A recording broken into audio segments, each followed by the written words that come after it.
Rohan, you are chasing a story about Uber, a company that I love, that I use. This is sounds like a bit of a negative story, though. What do you got?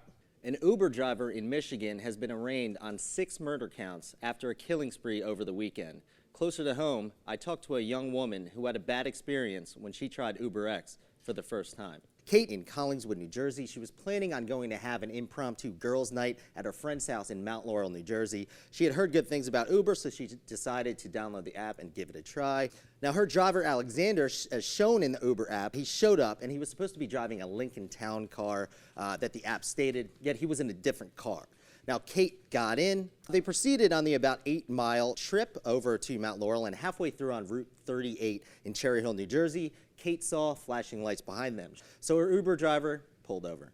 So I'm like freaking out. I'm texting my friends. I'm like, my Uber driver is, I think, getting arrested. So I heard the police officers say to him, you know, are you aware you're driving on a suspended license? Wow. And then they took him away. Now, her friends, after she got to the station, called a traditional taxi service to pick her up. Her cab driver was Ray for Best Taxi. She told Ray the whole ordeal. You know, she expected to be delivered safely. You know, she even paid a safe driver fee. I did, yeah. You know. Now, I spoke with Ray, who told me he got a strange call from the Cherry Hill Police Department just 2 hours later. He was asked to pick up Kate's Uber driver, Alexander, so the guy that just drove Kate and got arrested, and he actually recorded their conversation. Man, I'm trying to earn money to fix my license. Joe could tell me my license is suspended. I'm like, don't you think I know that?